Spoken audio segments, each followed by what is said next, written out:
જય સ્વામિનારાયણ મિત્રો, સમૂહ નંબર 16, લેક્ચર નંબર 4, સલ્ફ્યુરિક એસિડની બનાવટ, ગુણધર્મ અને ઉપયોગ. આ ચેપ્ટરનો સૌથી આઈએમપી સવાલ છે H2SO4ની બનાવટનો. આપણે એની બનાવટને 3 તબક્કામાં વહેંચીએ. પહેલાં, સલ્ફ્યુરિક એસિડ એ ગંધકના તેજાબ તરીકે ઓળખાય છે. ગંધક એટલે સલ્ફર, તો એને આપણે ગંધકના તેજાબ તરીકે પણ ઓળખીએ છીએ. વળી એના 3 તબક્કા છે મિત્રો. સૌથી પહેલાં સલ્ફર અથવા તો સલ્ફાઇડયુક્ત કોઈ પણ ખનિજ હોય એને હવામાં બાળવામાં આવે એટલે સલ્ફર ડાયોક્સાઇડ બને. સમીકરણ સીધું સમજાય એવું છે, S+O2 SO2. હવે વેનેડિયમ પેન્ટોક્સાઇડ ઉદ્દીપકની હાજરીમાં સલ્ફર ડાયોક્સાઇડનું આપણે સલ્ફર ટ્રાયોક્સાઇડમાં ઓક્સિડેશન કરીએ છીએ. આ સમીકરણ નીચે મુજબ આપી શકાય: 2SO2 + O2 વેનેડિયમ પેન્ટોક્સાઇડ 2SO3. આ પ્રક્રિયાનો એન્થાલ્પી ફેરફાર -196.6 છે, એટલે કે આ પ્રક્રિયા દરમિયાન ઉષ્મા મુક્ત થાય છે.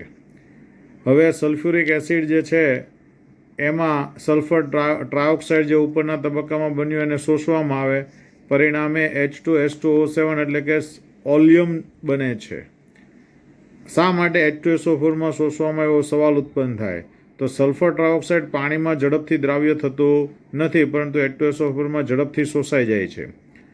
હવે આ H2S2O7 જે બન્યું એમાં પાણી ઉમેરી મંદ કરી અને સલ્ફ્યુરિક એસિડને જરૂરિયાતની સાંદ્રતા મુજબ બનાવી શકાય છે.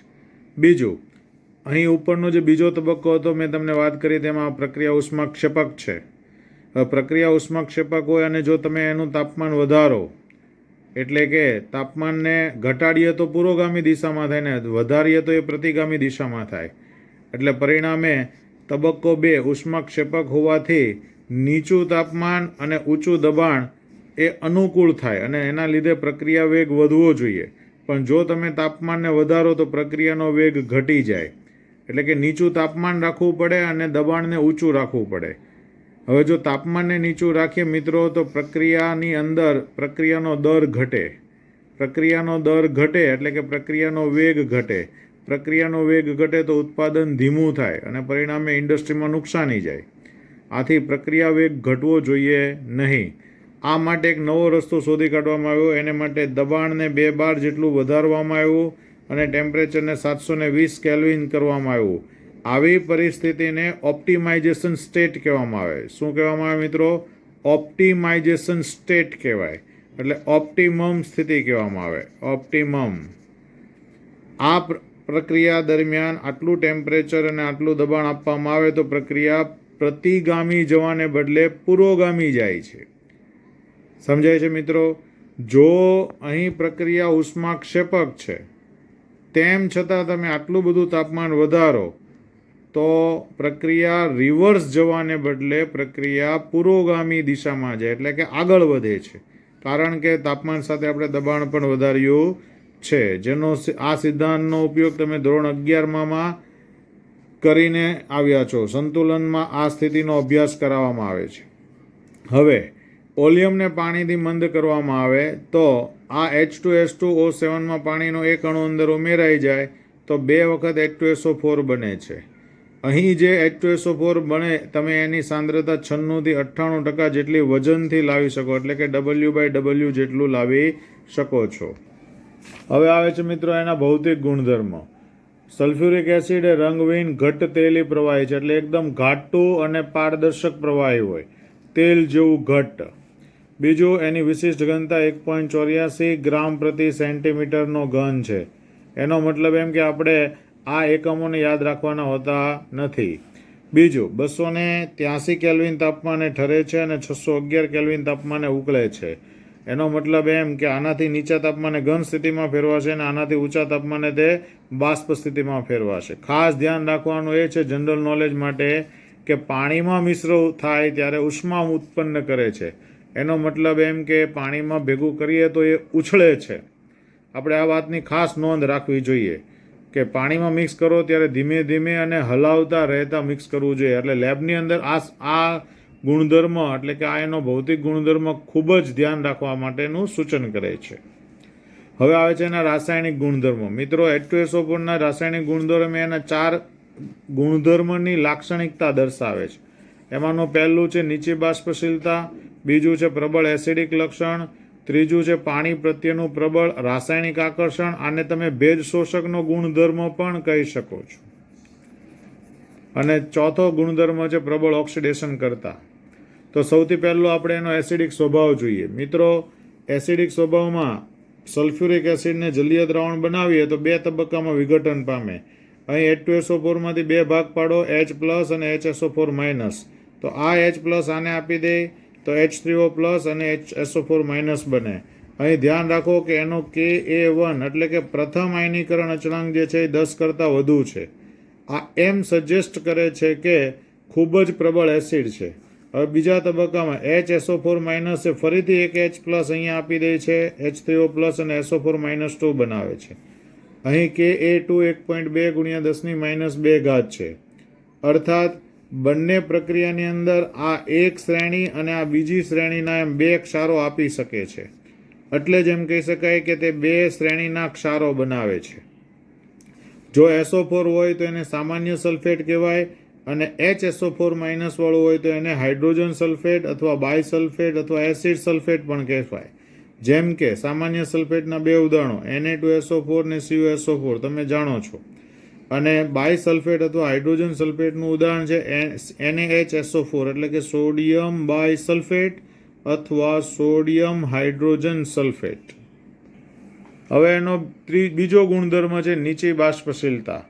આ નીચી બાષ્પશીલતાને કારણે વધુ બાષ્પશીલ એસિડ, દાખલા તરીકે HCl છે, HNO3 છે વગેરે, આને તેના અનુવર્તી ક્ષારમાંથી મેળવી શકાય છે.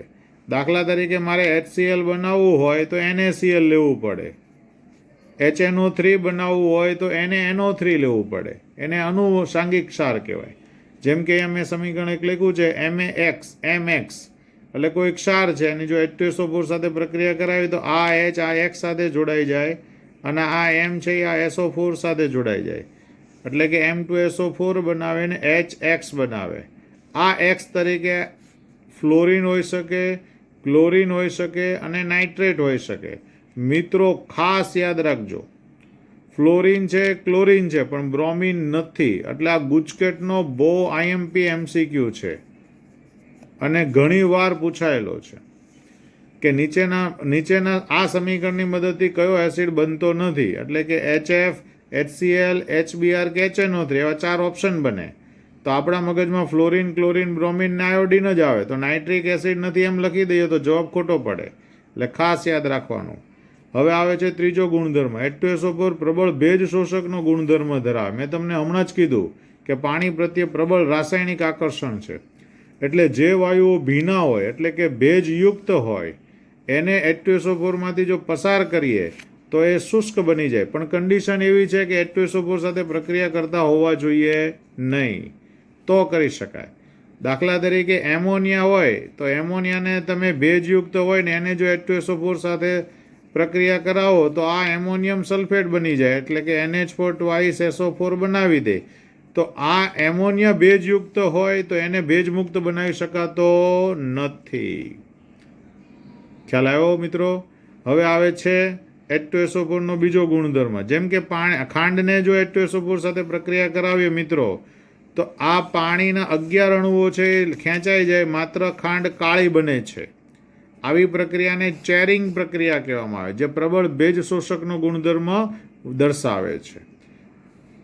ચોથો ગુણધર્મ, સલ્ફ્યુરિક એસિડ પ્રબળ ઓક્સિડેશન કરતા છે. પરિણામે એમ કહી શકાય કે તે એટલા બધા પ્રબળ ઓક્સિડેશન કરતા છે કે H3O4 અને HNO3 વચ્ચેનો મધ્યવર્તી કહી શકાય. એટલે કે નાઇટ્રિક એસિડ કરતાં ઓછો અને ફોસ્ફોરિક એસિડ કરતાં વધુ છે. તે ધાતુ અધાતુ બંનેનું ઓક્સિડેશન કરે છે. અને સલ્ફ્યુરિક એસિડની ઓક્સિડેશન સ્થિતિ એમ તમે જુઓ અહીંયા સલ્ફર 6 છે. એટલે હવે પોતે 4માં ફેરવાઈ જશે. એટલે કે સલ્ફર ડાયોક્સાઇડમાં ફેરવાય છે. જેમ કે કોપર હોય તો કોપર સલ્ફેટ, કાર્બન હોય તો કાર્બન ડાયોક્સાઇડ અને S હોય તો SO2માં ફેરવી નાખે. અને સલ્ફ્યુરિક એસિડમાંથી SO2 છૂટો પડે અને બાકીનું વધારાનું પાણી છૂટું પડે. હવે આવે છે મિત્રો યુઝ. આ ઔદ્યોગિક પ્રગતિનું માપ છે. સૌથી વધુ ખાતરમાં, પેટ્રોલનું શુદ્ધિકરણમાં વપરાય છે. તેમજ ચાલો મિત્રો, ઉપયોગિતા. H2SO4 છે એ ઔદ્યોગિક પ્રગતિનું માપ છે. એટલે કે કોઈ પણ દેશમાં કેટલી ઔદ્યોગિક પ્રગતિ છે તે આપણે H2SO4 ની વપરાશ અને ઉત્પાદનના આધારે નક્કી કરી શકીએ. H2SO4 એ બધી જ ઇન્ડસ્ટ્રીમાં વધુ ઓછા પ્રમાણમાં વપરાય છે. જેમ કે ખાતરો બનાવવા હોય તો એમોનિયમ સલ્ફેટ છે, સુપરફોસ્ફેટ છે, સુપરફોસ્ફેટ ઓફ લાઇમ છે, વગેરે બધા ખાતરોમાં વપરાય. બીજું છે પેટ્રોલિયમના શુદ્ધિકરણમાં એનો મેજર ઉપયોગ કરવામાં આવે છે. હવે પેટ્રોલિયમ શુદ્ધિકરણ કરવા માટે ટાવરમાં જે બાષ્પ દાખલ કરવામાં આવે એની અંદર એનો ઉપયોગ ખાસ હોય છે. બીજું છે વર્ણક. વર્ણક એટલે પિગમેન્ટ. પછી પેઇન્ટ્સ. તમે મિત્રો જોયું હશે કોઈ પણ કલર જે છે એ સફેદ કલરની અંદર કેટલોક વર્ણક ઉમેરીને બનાવાય છે. એટલે કે આ પેઇન્ટ્સ રંગકોના ઉત્પાદનમાં. પ્રક્ષાલક, ડિટર્જન્ટ. તમે ડિટર્જન્ટ જોયો છો, સાબુ કઠિન પાણીમાં કામ ન કરે, પણ ડિટર્જન્ટ એ લાંબી શૃંખલાવાળા બેન્ઝીન, આલ્કાઇલ બેન્ઝીનનો સલ્ફોનેટ ક્ષાર છે. એટલે કે સલ્ફોનિક એસિડ જો હોય, બેન્ઝીન સલ્ફોનિક એસિડ, એનું સામાન્ય સૂત્ર આવું કહી શકાય, આર સાથે આ બેન્ઝીન વલય હોય અને પાછળના ભાગમાં SO3 માઇનસ Na પ્લસ હોય. એનો મતલબ એમ કે આ સોડિયમ સલ્ફોનેટ છે, સોડિયમ બેન્ઝીન સલ્ફોનેટ એવું કહી શકાય. ધાતુ કર્મ વિધિ. એટલે કે ધાતુ કર્મ વિધિ જ્યારે થતી હોય કે ધાતુઓને છૂટી પાડવામાં આવતી હોય તો એનેમેલિંગ, ઇલેક્ટ્રોપ્લેટિંગ અને ગેલ્વેનાઇઝિંગ. એટલે કે એનો મતલબ એમ થયું કે આ બધા જે છે એ ધાતુના સલ્ફાઇડને પ્રોસેસ કરવાના એક શબ્દો છે. તો આ બધી જ પ્રક્રિયાની અંદર ધાતુઓની અંદર ધાતુ છૂટી પાડવા માટે તેમજ ધાતુઓને પ્લેટિંગ કરવું, ગેલ્વેનાઇઝિંગ એટલે તમે બધા જાણો છો કે લોખંડ ઉપર ઝિંકનું પ્લેટિંગ કરવામાં આવે, ઇલેક્ટ્રોપ્લેટિંગ કરવામાં આવે તો સલ્ફ્યુરિક એસિડ દ્રાવક તરીકે વાપરવામાં આવે છે. લેડ સંગ્રાહક કોષ, જે બેટરી ચાર્જિંગ બેટરીઓ હોય છે મિત્રો, એની અંદર દ્રાવણ 30% W/W સાંદ્રતાવાળું દ્રાવણ ભરેલું હોય છે.